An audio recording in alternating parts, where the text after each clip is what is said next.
Good news, the whole series is now streaming on BBC iPlayer and back here next Sunday on BBC One at the same time. So who wasn't dancing to T-Rex's Dandy in the Underworld? Amazing. Download the TV soundtrack now on BBC Sounds. Another new drama tomorrow, 3 families caught up in Northern Ireland's abortion rights campaign at 9.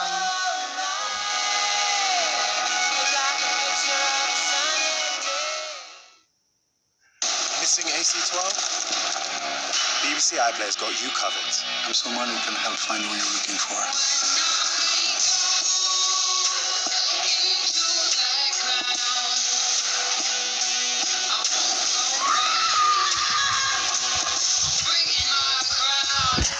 You're still out there. Discover loads more brilliant box sets on BBC iPlayer. Highlights from 4 games on tonight's match of the day. 2 Manchester United were at Aston Villa, knowing defeat would confirm Manchester City as champions. There's also West Ham Everton, Arsenal against West Brom and Wolves versus Brighton, plus all of the weekend's other goals.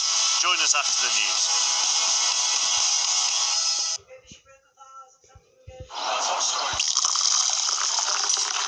Sunday evening BBC News at 10 o'clock with Michelle Hussein. Labour's top team is in the midst of being reshuffled as Keir Starmer acts in the wake of the English election results. It comes after hours of uncertainty and accusations of scapegoating as his deputy Angela Rayner was stripped of key party roles. That's what you do in leadership. You take responsibility. You don't scapegoat and blame others. You take it on the chin. They're hard calls, but it's for Keir to choose the team he wants and get people in the positions that he wants us to be in. Tonight, another by-election looms as a Labour MP wins the race for West Yorkshire Mayor. Also on the programme, when, not if, Nicola Sturgeon tells Boris Johnson on the question of another Scottish independence referendum. Rail passengers are warned of more disruption in the days ahead after cracks were found in some high-speed trains. And hugs are to be officially okay again in England, with an announcement due tomorrow on the next lockdown easing.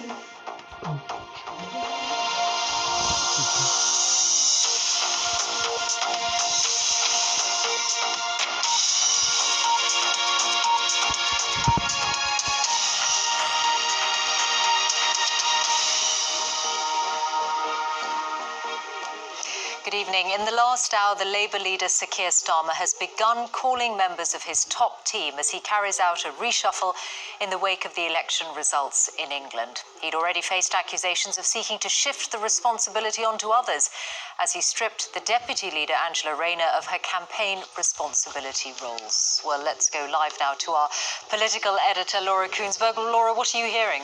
Well, Michelle, in the last couple of minutes, it's been confirmed that there is a new look shadow cabinet. There is a new shadow chancellor, a new chief whip, around half a dozen moves in total.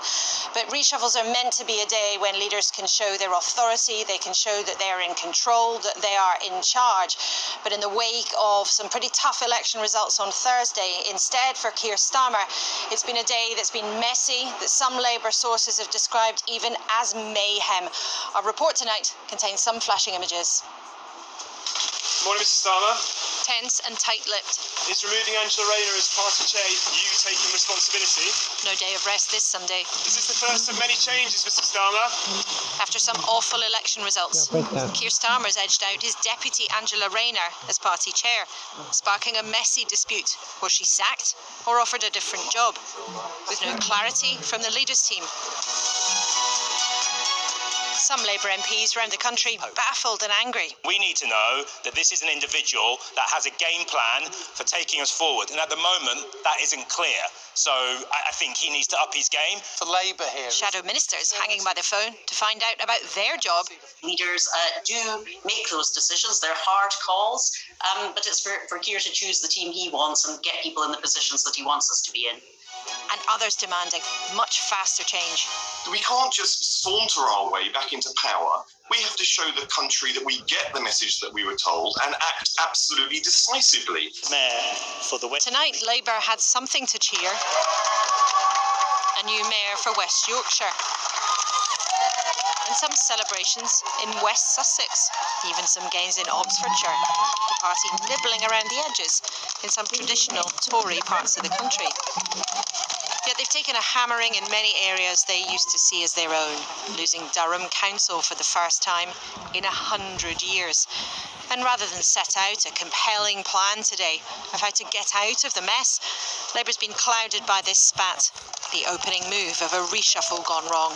What public relations genius just thought this was a good move on the very day, actually, we were having successes?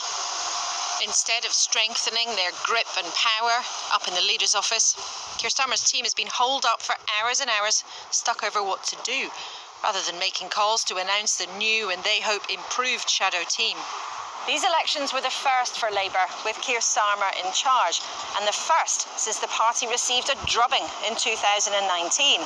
There were some pockets of progress, but overall the picture was still tough. So this shuffling and shifting of his top team was meant to be part of an effort to show he can change, and he's decisive and determined that the party can punch their way out of the slump. But instead, it's been a day for Labour of delay and dispute. News on the reshuffle? Home after a long, difficult, maybe damaging day's work. After all the wrangling, the reshuffle is done. The Shadow Cabinet due to meet tomorrow after all the strife over who would be invited. Back at the office, lights burned long into the evening. Resentment burns long in Labour too.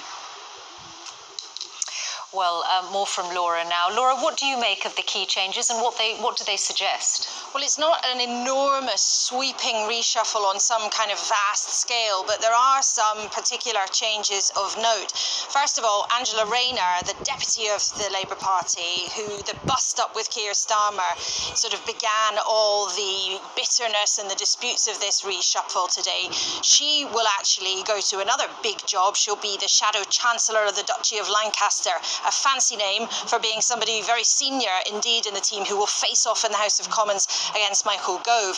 The Shadow Chancellor, Annalisa Dodds, has been demoted to become the party chair. She will be replaced by Rachel Reeves, somebody who's been prominent in Labour circles for a long time, not somebody who's identified with the left of the party in any way. And one other thing, perhaps not a huge household name, but a name that really matters around these parts, is the veteran Chief Whip, Nick Brown, is out. Now, he's put out a statement saying that he and Keir Starmer have left things on perfectly decent terms, but in terms of the machinations of how this place works, his departure is something that really will matter. This has certainly been not the kind of day that Keir Starmer would have wanted to. A reshuffle is meant to be all about putting a kind of rocket in people's bellies, getting things going, particularly after Labour had a very patchy set of results with some really tough contests, losing ground to the Tories in many areas that they like to think of as their own. That said, his allies are saying tonight that he resisted some demands other people were making. He kept his head down. It took longer than they would have wanted, and it was messy, but in the end he did manage to get it done. But I think this does give a wobble to Labour sentiment. He has critics on the left who've already used this as an opportunity to pile in and push him to try to change direction. The Shadow Cabinet itself is due to meet tomorrow at noon. One wonders quite what the atmosphere will be like in the room. Laura, thank you very much. Nicola Sturgeon has told Boris Johnson it is a matter of when, not if, there's to be another Scottish independence referendum. The two spoke this afternoon for the first time since pro-independence parties won a majority in the Scottish Parliament. The UK government believes independence was settled in 2014 and that the Scottish government should focus on the post-pandemic recovery. Here's our Scotland editor, Sarah Smith. Nicola Sturgeon congratulating some of her brand new MSPs who'll bolster the increased pro-independence majority in the next Scottish Parliament. Confident she has a strong electoral mandate for an independence referendum, she still might, eventually, face the hurdle of a legal challenge from the UK government. Will you see them in court if you have to have a referendum? Well, I think we should probably just all respect democracy, and the SNP's won the election on a commitment for a referendum when we're through the crisis. We've won that election overwhelmingly, and I think in any normal democracy that would be respected. For now, she's clear her priority is dealing with the pandemic, and she's agreed to meet the Prime Minister for a COVID summit. Nicola Sturgeon clearly doesn't intend to take any steps towards another referendum in the near future. Eventually, though, she does plan to pass legislation through the Scottish Parliament to authorise another vote on independence. If the UK government want to stop that from happening, they may have to challenge in court whether the Scottish Parliament has the legal authority to authorise that referendum. The UK minister charged with keeping the kingdom united is in Scotland, swerving questions on a legal challenge to any referendum. The priority at the moment is not court cases, it's not independence legislation, it is recovery from the pandemic. And to be fair to the First Minister, to be fair to Nicola Sturgeon, during the course of this election campaign, she said that was the single most important thing that we should all be concentrating on, and we should work together as Team UK in order to deal with the pandemic. Is Scotland allowed to leave the UK? Of course it is. It is. Yes. So how? Well, through a legal referendum, which would allow people to make that choice. Votes cast on Thursday appear to show that voters in Scotland are split roughly 50-50 on the question of independence. Anyone eager for another referendum will find they have to be patient. This election result makes it more likely, but not imminent. I would like it to happen soon, but I'm prepared to wait a few more years. It's changed since 2014. Everything's changed, obviously, with the EU, with us being taken out of the EU. So I'd like to see another independence referendum, personally. I think that people have voted for that. Maybe it's a case of hanging on, get ourselves sorted, and then when we're in a good place economically, financially, sociologically, all of that kind of stuff, then yeah. But right now, we're in the pandemic, no. On that, there's widespread agreement. No referendum during a COVID crisis. But in the months and years to come, a political and possibly legal battle over the future of the United Kingdom is looming. Sarah Smith, BBC News, Edinburgh. The Conservative candidate and frontrunner in the contest to become Wiltshire's next Police and Crime Commissioner has been ruled out because of a past criminal conviction. Counting begins tomorrow, but Jonathan Seed will not be able to take up the post if elected because of an historic drink-driving offence, and another election would need to be held. Rail passengers are being warned to expect disruption into the working week while investigations continue into cracks in the chassis of Hitachi 800 trains. One company, GWR, is advising against travel on its long-distance routes tomorrow. Katie Austin has the story. This train will not be calling at Llanelli. 183 of these high-speed trains were held back for safety checks after small cracks were found in some. Great Western Railway has been hardest hit. Only 10% of its long-distance service has been running today. I was meant to travel yesterday, and that got cancelled twice, so ended up going today. Got to Paddington, not really picking up on the news last night, and then found out that most of the trains had been cancelled. But it's added about an hour. Passengers are being told not to travel on Monday either. We've got 93 of these trains in our fleet, and we need around 60 or 70 to run the kind of levels of service that we would normally do during the week. Yesterday, we had 12 of those running, so that gives you an idea. Certainly, this is going to impact the early part of next week, and we need to understand more before we know what that will mean for the remainder of it at the moment. There will also be some cancellations on LNER services for the rest of this week. The government has asked the rail industry to urgently set out a plan to resolve the prolonged disruption, and it's asked Hitachi for a safety inspection plan and a longer-term repair strategy. Some trains have been reintroduced now following inspections. It's not yet clear how many others need repairs or how long that will take. Katie Austin, BBC News. Funerals have been taking place in the Afghan capital, Kabul, after a series of bomb attacks on a school yesterday. The death toll has now risen to at least 68 people, mostly young girls. The dead are from Afghanistan's Shia Muslim Hazara community, which has been regularly targeted by Islamic State militants and by the Taliban. Sikandar Kermani reports. The coffins kept coming throughout the day. Most of the dead, teenage girls. Their hopes and dreams buried with them.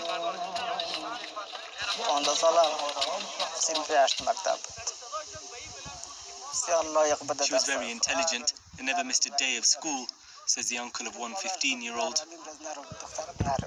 We buried her here today.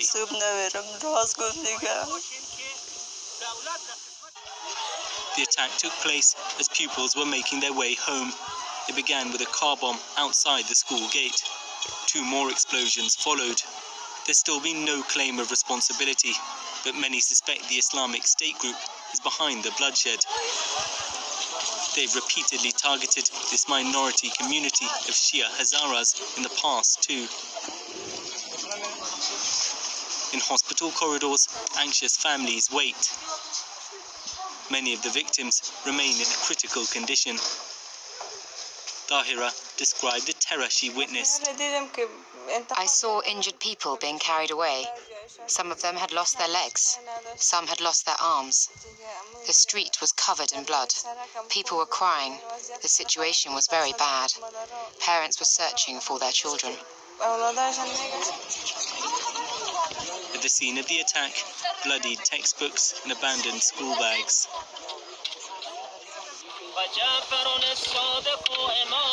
Violence in Afghanistan is getting worse just as the last international troops begin to leave, and many more lives are likely to be lost.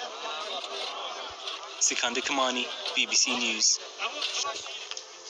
Police have been given more time to question a man arrested in connection with the death of police community support officer Julia James. The 53-year-old was found dead near her home in Snowdown, Kent. Almost 2 weeks ago, detectives arrested a man in his 20s from the Canterbury area on Friday evening. There's been more violence in the last few hours in and around the old city of Jerusalem. It's the 3rd consecutive night of confrontations between Israeli police and Palestinians, with tensions running high over planned evictions of Palestinians from homes in East Jerusalem. Last night's violence came after thousands had prayed at the Al-Aqsa Mosque compound on the most holy night of Ramadan. Our Middle East correspondent Yolande Nell joins us now live from Jerusalem. What is happening now, Yolande? Well, after dark, after Ramadan evening prayers, several of the hotspots around East Jerusalem became inflamed once again, including close to the Al-Aqsa Mosque, also by the Damascus Gate, one of the entrances to the old city. And there have been heavy clashes between Israeli police, local Palestinians and Jewish settlers in this neighborhood of Sheikh Jarrah. That's where Palestinian families have been fighting against their eviction to make way for Jewish settlers. And despite the fact that earlier in the day a court hearing was delayed, a key court hearing in their case, and that was an effort to really try to lower the temperature. Now tonight there have been rockets fired from Gaza by Palestinian militants there, and on top of all of that, it is now Jerusalem Day. That's when Palestinians commemorate the capture of East Jerusalem in the 1967 Middle East War, and events taking place tomorrow are often seen as a provocation to Palestinians. They could well lead to more violence. Yolande Nell in Jerusalem, thank you. Hugging is likely to be officially allowed in England again when the government makes an announcement tomorrow on the next lockdown easing from May the 17th. The changes on household mixing will be the most significant since the rules were introduced last year, but we're being urged to use common sense and limit close contact. Here's our science editor, David Shukman. Remember this, the comfort of a hug? Well, for more than a year, we've been warned against it because of the risks of transmitting the virus. But now, with fewer infections and many more people vaccinated, it seems to be the moment for a cautious return. We've seen an absolutely extraordinary success of both the vaccine programme and also the suppression of cases as a result of this very prolonged lockdown we've had. And so I think it is time to start, based on the very careful modelling that's been done, to start relaxing some of those restrictions. I'll come back in a minute.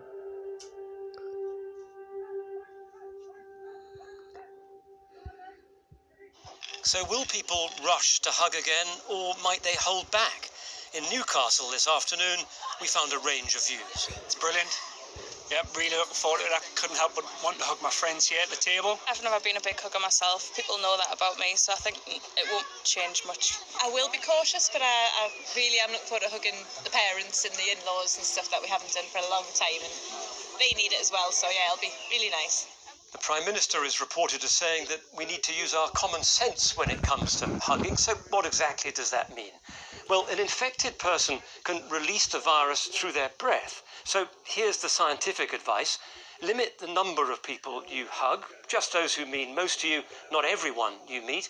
Keep it short. That'll reduce the chances of the virus being passed on and try to avoid being directly face-to-face. In any event, scientists say a lot depends on exactly who it is you're hugging. If you are hugging a grandparent, hugging a grandchild, and the grandparents are fully vaccinated, that's probably quite a low-risk activity most of the time. But it would worry me if we were advocating we can hug all of our friends every time we meet them again, because I think that's going to perpetuate an awful lot of additional close contact that could still spread the virus. The pandemic has meant new ways of behaving, elbow bumps, for example. But while life in the UK is now set to become a bit more normal, it's far too early for that in much of the rest of the world.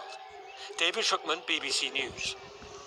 And the latest figures show there were 1,770 new COVID infections in the past 24 hours, with 2 more deaths recorded.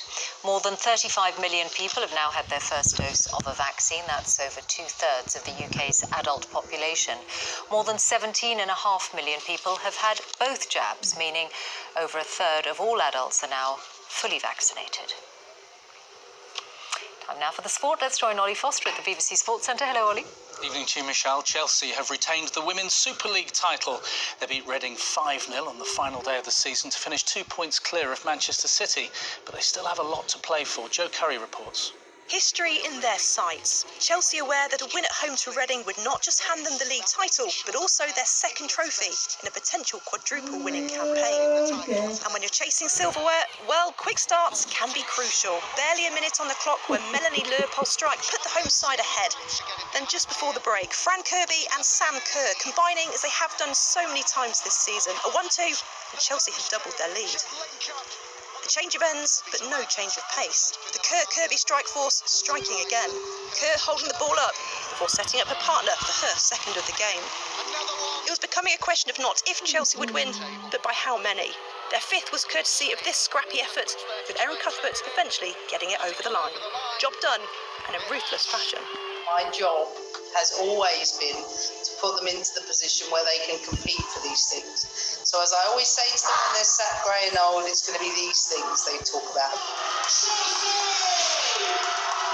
Champions again, Chelsea defending their title and adding it to the League Cup trophy they've already won this season. But next up is the biggest prize of all, when in a week's time they play in their first ever Champions League final, when this set of players will be hoping to continue that winning feeling. Joe Curry, BBC News, Kings Meadow. Well, there were 4 games in the Premier League today. Match of the Day has all the goals for you after the news, but stay right there for the results. The title hasn't been won yet. Defeat for Manchester United at Aston Villa would have seen Manchester City become champions, but United won 3-1 and now trail City by 10 points with 4 games left to play. West Bromwich Albion have been relegated. They lost 3-1 against Arsenal and returned to the Championship after 1 season. Elsewhere, there were wins for Wolves and Everton. St Johnstone are into the Scottish Cup final. They beat St Mirren 2-1 and will return to Hampden Park later this month to face Hibernian. Substitute Glenn Middleton scored what proved to be the winner from a free kick. St Johnstone have already won the League Cup this season.